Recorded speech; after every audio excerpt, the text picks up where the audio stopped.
కేరళలోని railway station సమీపంలో ఒక నగరం ఉంది. నగరంలోని ఒక కాలనీలో సుధీర్ అనే వ్యక్తి ఇల్లు ఉంది. సుధీర్ ప్రైవేటు ఉద్యోగి. అతను చాలా డబ్బు సంపాదించాడు.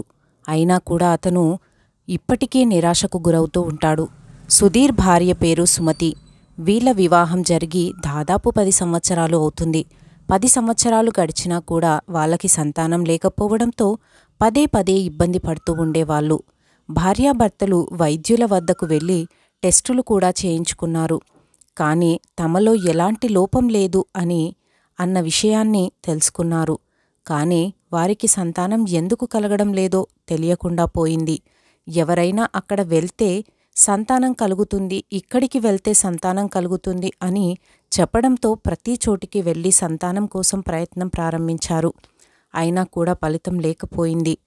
పిల్లలు పుడతారు అన్న ఆశతో చాలా ప్రయత్నాలు చేశారు వారిద్దరూ. అయితే సుధీర్ ఇంకా సుమతి ఒక సాయంత్రం ఒక నిర్ణయం తీసుకుంటారు. అదేమిటంటే, ఎంత ప్రయత్నం చేసినా మనకు పిల్లలు కలగడం లేదు, కాబట్టి ఒక బిడ్డని దత్తత తీసుకుందాం అని అనుకుంటారు. దత్తత తీసుకున్న బిడ్డని మన బిడ్డలాగా పెంచుకుందాం అని అనుకుంటారు. కానీ అంతకుముందు చాలాసార్లు ఈ నిర్ణయం తీసుకున్నారు. కానీ సుధీర్ ఈ నిర్ణయాన్ని పదే పదే మార్చుకుంటూ ఉండేవాడు. కానీ ఈసారి ఆయన ఆ విషయాన్ని ఖరారు చేశాడు. ఎలాగైనా ఒక బిడ్డను దత్తత తీసుకోవాలని నిర్ణయించుకున్నారు. ఇక ఆ రోజు రాత్రి హాయిగా నిద్రపోయారు. ఉదయాన్నే లేచి కొన్ని అనాథ ఆశ్రమాలకు తిరిగారు. ఎవరైనా ఒక బిడ్డని దత్తత తీసుకుందాం అని తిరగడం ప్రారంభించారు. కానీ వారికి ఎక్కడా సరిపడా బిడ్డ నచ్చలేదు. దాంతో నిరాశతో ఇంటికి వచ్చారు. ఆ రోజు ఇద్దరు దంపతులు సరే మళ్ళీ ఒక సెలవు దినం వెళ్ళి వెతికి తీసుకుందాం అని అనుకున్నారు. ఇక దాంతో ఆ రోజు రాత్రి నిద్రపోయారు. ఉదయాన్నే వారు నిద్రపోతున్న సమయంలో అకస్మాత్తుగా డోర్ బెల్ మోగింది.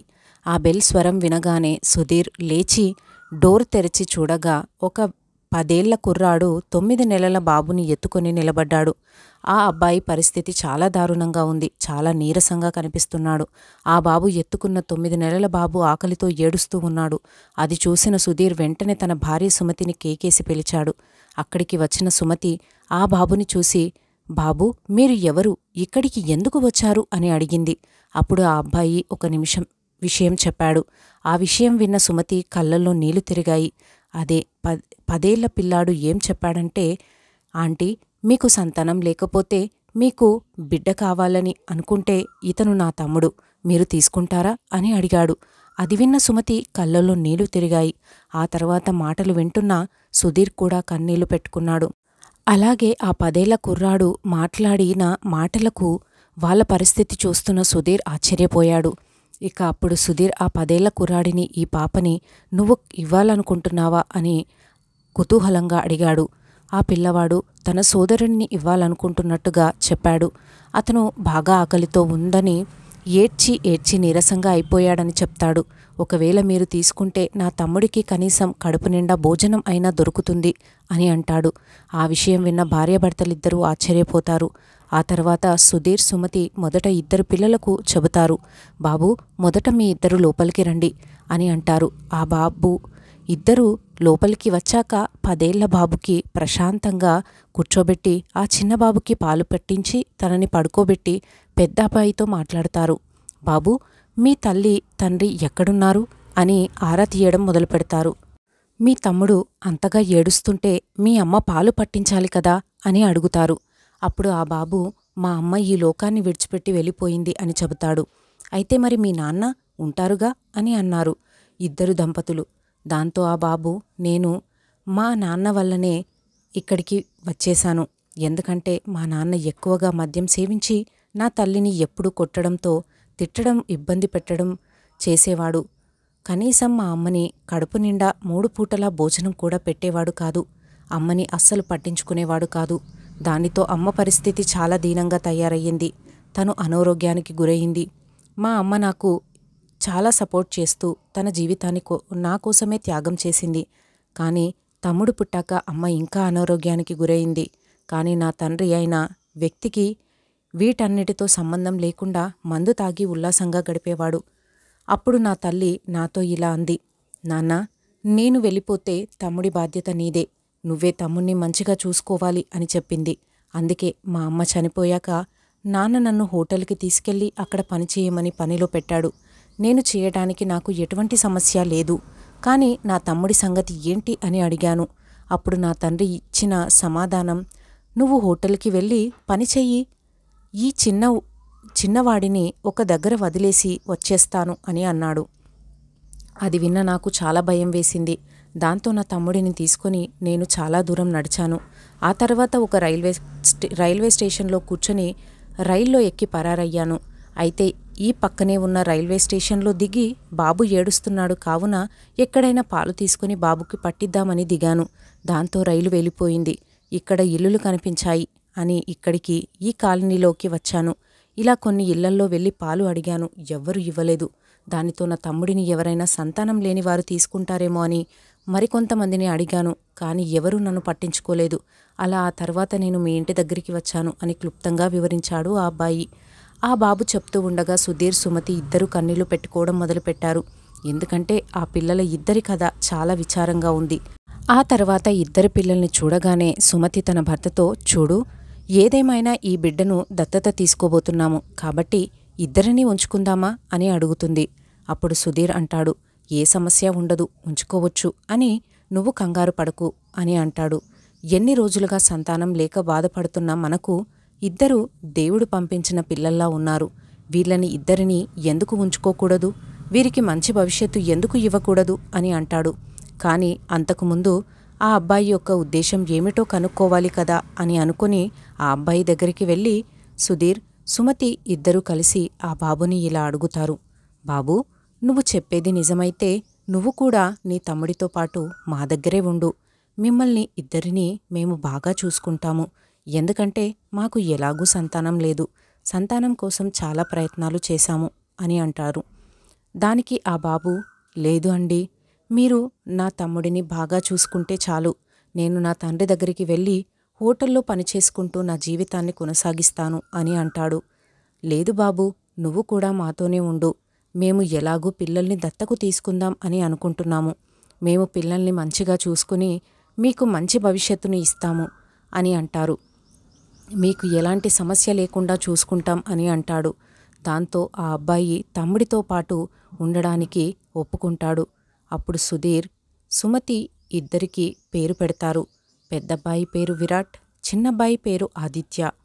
ఇక అప్పటి నుండి ఆ పిల్లల రాకతో భార్యాభర్తలు ఇద్దరూ ఎంతో సంతోషంగా ఉంటారు. ఇప్పుడు ఆ పిల్లవాడిని చూసుకుంటూ సుమతి చాలా సంతోషంగా ఉండేది. అలా సమయం నెమ్మదిగా గడిచిపోతుంది. కాలక్రమేణా విరాట్కి అన్నీ నేర్పించడం ప్రారంభిస్తాడు.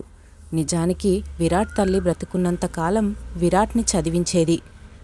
ఇప్పుడు వీళ్ళు కూడా విరాట్ని చదివించారు. క్రమంగా ఆ పిల్లవాడు చదువు పూర్తి చేసుకుని ఒక కంపెనీలో మంచి ఉద్యోగం సంపాదించాడు. ఆ కంపెనీ బహుళజాతి సంస్థ కావడంతో దాని పోస్టింగులు ఎక్కడెక్కడో ఇస్తూ ఉంటారు. ఇక ఇంతవరకు సుధీర్, సుమతి, విరాట్, ఆదిత్య ఎవరో బిడ్డలా కాకుండా తమ బిడ్డల్లా పెంచారు. సోదరులు ఇద్దరు కూడా సొంత తల్లిదండ్రులలాగే భావించి సుధీర్, సుమతిలను చాలా బాగా చూసుకునేవారు. తమ్ముడు ఆదిత్య చదువుకుంటూ ఉండగా విరాట్ ఆ కంపెనీలో పనిచేయడం మొదలుపెట్టాడు. తన కొడుకు ప్రస్తుతం చాలా డబ్బు సంపాదిస్తున్నాడని, తన చదువు కూడా పూర్తయిందని ఇక వివాహం గురించి ఆలోచించడం మొదలుపెట్టాడు సుధీర్. ఆ తర్వాత విరాట్ కోసం ఒక అమ్మాయిని వెతికి అమ్మాయితో పెళ్లి చేశారు. ఆ తర్వాత విరాట్ భార్య ఇంట్లో వాళ్లతో చాలా బాగా కలిసిపోయింది. అందరినీ బాగా చూసుకుంటూ ఉంటుంది. దాంతో సుధీర్, సుమతి చాలా సంతోషిస్తారు. ఇక ఈ సమయంలో ఆదిత్య కాలేజీ చదువుతున్నాడు. కాలేజీలో చదువుతున్న సమయంలో ఒక అమ్మాయిని ప్రేమించి పెళ్లి చేసుకోవాలని అనుకుంటాడు. ఇక ఒకరోజు హఠాత్తుగా తన తల్లిదండ్రులతో, నేను ఒక అమ్మాయిని కాలేజీలో ప్రేమించాను కాబట్టి నేను ఆమెను పెళ్లి చేసుకుంటాను అని చెప్తాడు. ఇక దాంతో తన తల్లిదండ్రులు ఆ వివాహానికి అంగీకరిస్తారు. అలా చిన్నబ్బాయి ఆదిత్య వివాహం కూడా ఆ అమ్మాయితో జరిపిస్తారు. కానీ వివాహం తర్వాత ఆదిత్య విషయంలో అనుకున్నది అంతా భిన్నంగా జరిగింది. అదేమిటంటే తన తల్లిదండ్రులను దూరం పెట్టడం మొదలుపెట్టాడు. అలాగే పెళ్ళైనప్పటి నుంచి భార్య చెప్పినట్టుగా వినడం మొదలుపెట్టాడు. అలా నెమ్మదిగా మరికొంత సమయం గడిచిపోయింది. సుధీర్, సుమతి తమ ఇద్దరి కుమారులకు వివాహం చేయడం చాలా అదృష్టంగా భావించారు. దీని తర్వాత వారి జీవితం మరింత సౌకర్యంగా ఉంటుందని భావిస్తారు. ఇద్దరు కోడళ్ళు ఇంట్లోకి వచ్చారు. కానీ అదే సమయంలో తమ్ముడి భార్య అంటే ఆదిత్య భార్య, ఆమె ఇంటి లోపల వేరే రకంగా ఉండేది. ఆమె సుధీర్ సుమతిలపై ఏదో ఒకటి సృష్టించి వాళ్ళని ఎప్పుడూ అవమానిస్తూ ఉండేది. మొదట్లో భార్యపై భర్త ఈ విషయంపై పట్టించుకోలేదు. తర్వాత నెమ్మదిగా ఆదిత్యకి ఆ విషయాన్ని చెబుతారు. ఇప్పటి వరకు ఆదిత్యకు వారు సొంత తల్లిదండ్రులు కాదు అన్న విషయం తెలియదు. ఆదిత్య వారిని తమ సొంత తల్లిదండ్రులలాగే భావించేవాడు. బాబూజీ, తను మిమ్మల్ని ఏమన్నది? అవును అని ఉంటే దానిలో తప్పేముంది అన్నట్టుగా సింపుల్గా తీసుకునేవాడు ప్రతిదీ. అది విన్న తల్లిదండ్రులు చాలా ఆశ్చర్యపోతారు. మరియు మా అబ్బాయి ఏం చెప్తాడు అని వేచి చూస్తారు. కానీ వాళ్ళ అబ్బాయి తన భార్యకే సపోర్ట్ చేస్తారు. కానీ అతడు తన భార్యకు సపోర్ట్ చేయడంతో తల్లిదండ్రులు తీవ్ర మనస్తాపానికి గురయ్యారు.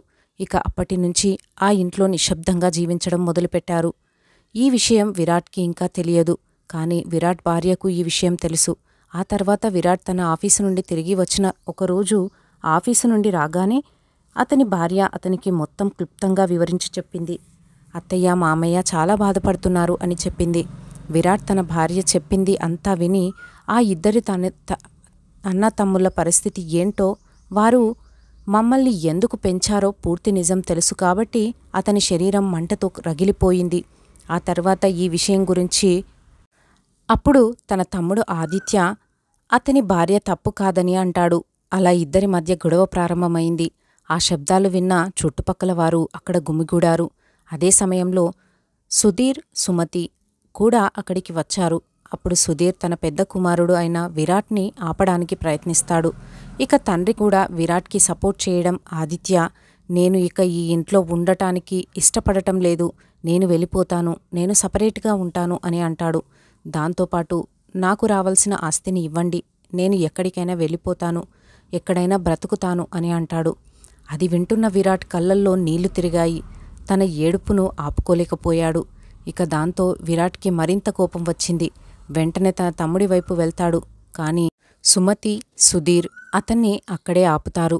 దాంతో ఆదిత్య, నేను అస్సలు ఇక్కడ ఉండలేను, నన్ను వేరే చేయండి, అలాగే అని గట్టిగా అరవడం మొదలు పెడతాడు. అది వింటున్న విరాట్కి భావోద్వేగం ఆగలేక విరాట్ చెంపపై ఒక్కటి కొట్టి అసలు నిజం అంతా చెప్పేస్తాడు. అదేమిటంటే, మనం ఇప్పుడు తల్లిదండ్రుల్లాగా భావిస్తున్న వీరు మన సొంత తల్లిదండ్రులు కారు.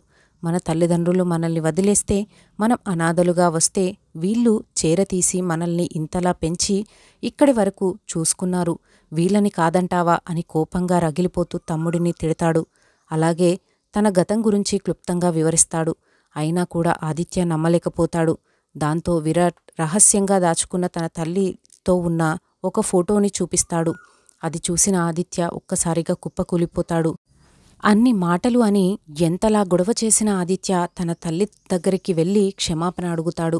ఇక వారు సొంత కొడుకులు కాదు అన్న విషయము అక్కడ అందరి ముందు రివీల్ అయిపోయింది. అలాగే ఇద్దరు కోడళ్లకు కూడా ఆ విషయాన్ని విని ఆశ్చర్యపోతారు. ఇక ఆదిత్య మాత్రం భావోద్వేగానికి గురై తన తల్లిదండ్రుల కాళ్ళ పట్టుకొని క్షమాపణ అడుగుతాడు.